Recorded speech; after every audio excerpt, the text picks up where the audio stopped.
radical. Thank you. Es radical. So can you talk to me about the beginning? It was initiated from an article that Joshua wrote. Yes, it was a covered magazine story for Wired magazine, and it was, based on this true story of a teacher who all he wanted to do in life was become the teacher that inspired him to be a teacher, and he was a miserable failure, had a nervous breakdown, and decided that he needed to try something different, and out of kind of desperation, found something, stumbled on something, decided to implement it with no training, winged it, and some pretty incredible things resulted from that process. And that story was acquired by Odell, the producer, and Eugenio Derbez, producer, actor, and they sent it to me. We had worked together once before. My very first movie out of grad school won the Grand Jury Prize at Sundance in 2007, and that's the project on which we all met. And many years later, they decided to come back to me with this, and that's how it began. So is that the reason why you decided to go with the direction of portraying the story in Spanish? Well, it's a Mexican story that takes place in Matamoros. I don't think they're going to speak English to each other in that classroom. I wouldn't even consider it. And in fact, my first movie was undocumented Mexican immigrants in Brooklyn, and I refused to shoot it in English because they don't, that's just the beginning of a dedication to realism, But yeah, wouldn't even think twice about it. How did you integrate these exercises in the classroom with the kids? And did you have a sit down with the teacher, Sergio, to get an idea of how he implemented them? Oh yeah. We did exhaustive interviews with Sergio, with Paloma, hundreds and hundreds of pages of transcribed interviews. And so we had a very good sense of the kind of things he did, teaching as play, games, breaking outside of the box of kind of learning as work, that learning could be fun, that lighting the little spark of curiosity that leads to discovery is like this joyous process, or can be. To me, that was the key of what he did, and so that's why. I also felt kind of like, there's even those adults in the room, I kind of want them to go back to school, but actually make it fun for them too. Like, I want them to remember, hey, or not even exactly know the answer to some of the things we were even doing, and then enjoy the process of figuring it out as we go along.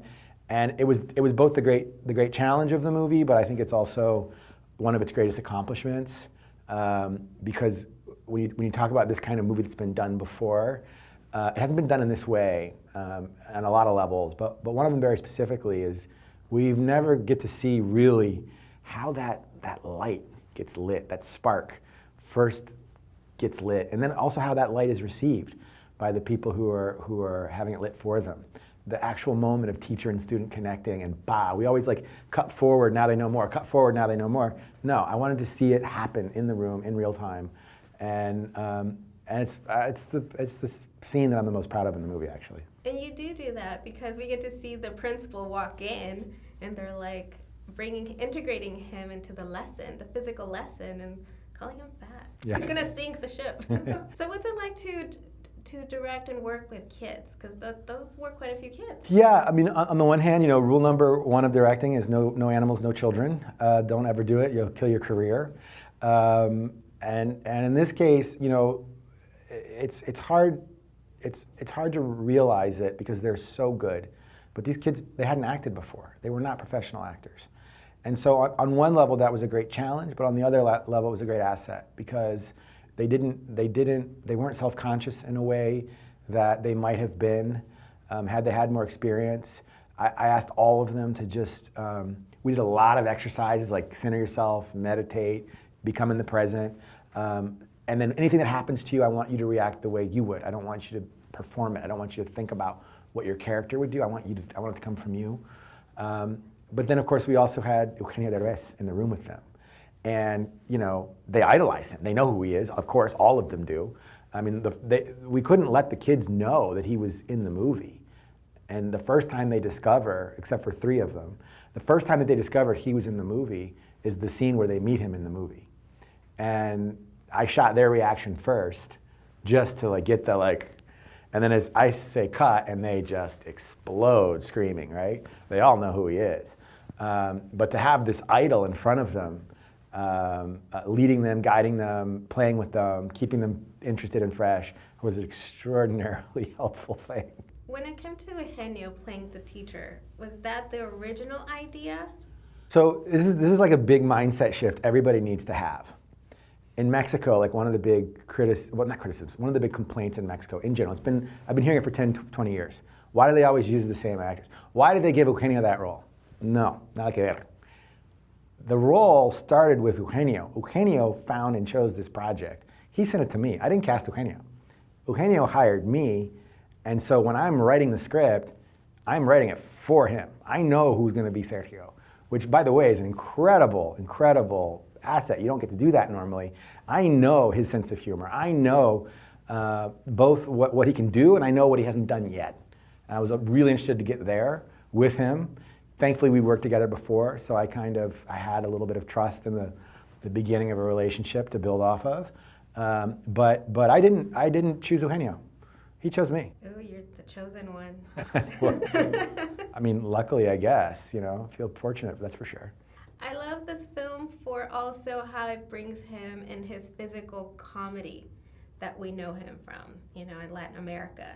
So did that facilitate a lot of these scenes? Well, the thing that was a key was to never go into pandering for laughs. Never, even that physical stuff had to be this natural result of something he needed to do right now for them, part of a lesson, whatever, or something that was so deeply rooted in his character, like when he hears a school bell go off, and he jumps on the desk and does something about it. Those are funny, and I know I have Eugenio. But when Eugenio did a very Arcelia Ramirez, the actress was just telling me that she did a very serious theater piece with Eugenio in Mexico years back, and he picks up a pen in a very serious movie to write something down, and the whole audience laughs. And it's like he couldn't get away from that, and that was a great challenge in this movie. And it's one of the reasons we enter the movie through the eyes of the kids. It's one of the reasons we establish a very specific tone, a very specific world before he comes in, so that on some level you know where you are, you know where he has to be. And I tell you, one of the movie opened in Mexico last night, and one of the most gratifying thing that I'm getting are the reviews from just random people writing online. You forget that Eugenio Derbez is Eugenio Derbez. You forget that he's even in the movie. You watch this, you're seeing Sergio, and that to me I think speaks to his incredible talent. That's because we have him engraved from his stuff from Latin America. And so the conversation with him was, and he probably touched on this, but he was terrified to do what I was asking him to do in this role, which was, he said, everybody knows me. They all know who I am. And so I have to do something different. I have to put my hair like this. We had a 3-day fight over his hair, right up until the night before shooting. And I would say, well, you know what, actually, I think that's not true. I think they really haven't seen you before. I think you've always been hiding the real you. I think you've always been having this protective disguise that you're hiding behind, and I want to take it away from you, and then I want to put the camera on you, and I want to see that vulnerability. I want to see the real you, and I think it's precisely his ability to go there and do that we haven't seen before, that it's allowing him to occupy this role in this way, and it's the reason everybody's talking about it. It is something that, ironically, we've never seen the real Eugenio Derbez until now.